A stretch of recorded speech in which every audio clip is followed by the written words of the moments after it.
Oi, pessoal! Vamos dar continuidade então aos nossos estudos de histologia vegetal. E, gente, nesse vídeo aqui a gente vai continuar estudando os tipos de tecido que são formados a partir dos meristemas, né? Só vou trazer aqui para vocês a tabelinha para vocês lembrarem que a gente estava estudando, tá? No primeiro vídeo de histologia, a gente viu que na pontinha do caule, na pontinha da raiz, a gente tem as gemas apicais, que tem células completamente indiferenciadas, e conforme elas vão se posicionando, né, ou no caule ou na raiz, elas dão origem aos meristemas primários. No vídeo anterior, a gente estudou que o meristema primário procâmbio dá origem aos tecidos primários, chamados xilema e floema. Nesse vídeo, pessoal, a gente vai estudar o meristema fundamental, que é formado por essas células que estão aqui na região mais mediana, né, na região cor-de-rosa. Então, essa gema apical, né, o meristema apical, dá origem ao meristema apical, desculpa, ao meristema primário chamado meristema fundamental. E o meristema fundamental vai se diferenciar em três tipos de tecidos que nós vamos estudar, tá? Começando pelo parênquima, que é um tecido primário, portanto, depois o colênquima e o esclerênquima. Vamos embora, pessoal, começando pelos parênquimas. Gente, parênquima, então, é um tecido de preenchimento. Ele vai ficar ali entre as células que formam a epiderme e entre as células que vão formar o tecido vascular, né? Então, ela vai preencher o espaço entre uma coisa e outra. Quando essas células elas ficam mais para a periferia da estrutura, vou fazer, por exemplo, digamos que essa bolinha aqui que eu estou desenhando para vocês represente um corte transversal em uma raiz, tá? No meiozinho da raiz ali, tu teria ali xilema e floema circulando. Aí, na periferia, tu teria ali as células que formam a epiderme, tecido de revestimento da planta. Aqui nessa região, pessoal, tu tem que ter células de preenchimento, que são as células parênquimáticas. Essas células que ficam aqui nessa estrutura aqui mais mediana, mais próximas da epiderme, a gente chama de parênquima cortical, né? Fica mais para o córtex da planta. As células que a gente chama aqui de parênquima medular, elas ficam mais no meio da estrutura, elas ficam ali mais perto do tecido vascular, bem interno na planta, né? Então, mais medular é quando as células de preenchimento estão ali entre as células do xilema, entre as células do floema. Cortical é quando ela está mais próximo da epiderme, certo, pessoal?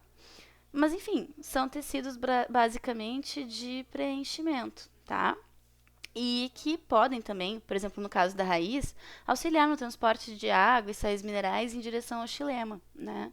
Então, podem auxiliar em outros processos metabólicos, mas a função primordial delas é realmente o preenchimento.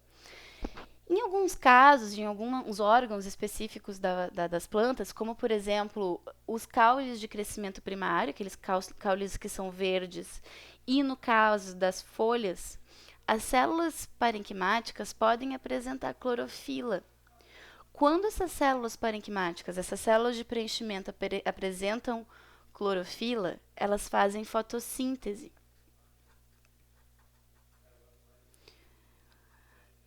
Numa folha, por exemplo, a gente tem dois tipos de parênquimas clorofilados.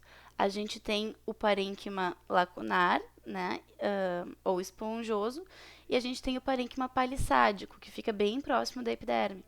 Então, só para vocês terem uma noção assim do que eu estou querendo dizer, no caso das folhas, não é a epiderme que faz fotossíntese, a epiderme não tem nenhum tipo de clorofila, né? A não ser, claro, nos estômatos, mas isso é outro assunto para mais tarde. Quem faz fotossíntese nas folhas são as células parênquimáticas, né? Então, dois tipos de parênquimas das folhas, né, que a gente falou agora, parênquima palissádico e parênquima esponjoso ou lacunar. A gente vai estudar mais tarde, mas é o parênquima que faz clorofila. Então, essas células parênquimáticas a gente chama de parênquima clorofilado.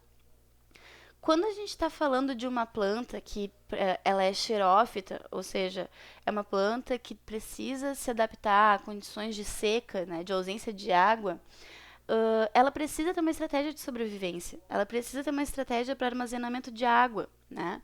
Nesse caso, a água também vai ser primordialmente armazenada nas células parenquimáticas, né?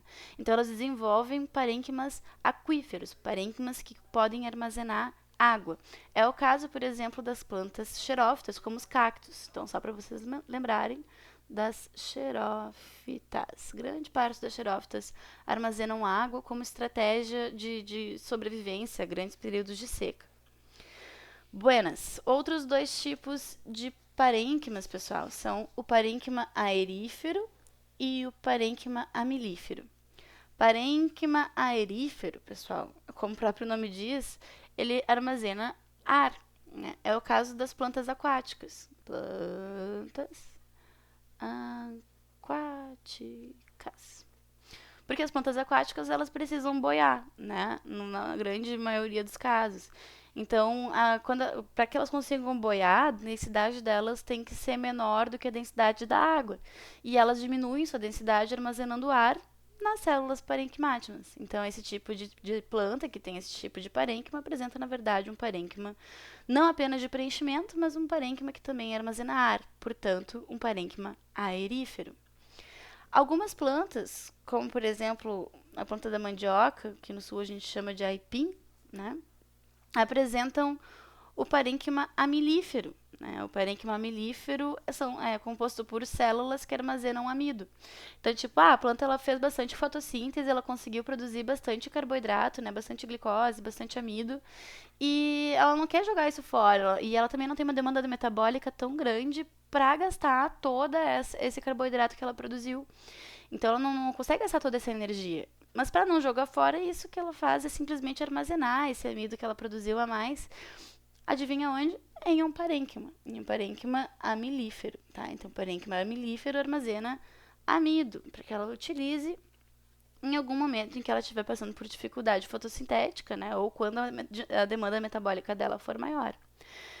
No caso da mandioca, né, do aipim, a gente come uma raiz que armazena carboidrato, que armazena amido. Né? Então, nesse caso, aquele parênquima cortical ali da raiz, além de servir para preencher espaço entre epiderme e câmbio vascular, ele também serviria para armazenamento de substâncias nutritivas. Né? Então, a gente chama ele de parênquima amilífero. Ele seria semelhante, por exemplo, ao nosso tecido adiposo. Né? A gente guarda gordura para que, se por acaso algum dia a gente passar uma situação de fome, a gente vai queimando aquela gordura que está armazenada ali, né? Porque a gordura é bastante energética, assim como carboidrato também é. Claro que gordura é mais, né? Mas no caso das plantas, a substância de reserva dela é o carboidrato, né? No caso dos animais, a nossa substância de reserva é justamente a gordura. Certo, povo? Beijo, e no próximo vídeo a gente vai estudar os outros tecidos primários que também são formados pelo meristema fundamental, que são os tecidos de sustentação, né, o colênquima e esclerênquima. Beijo!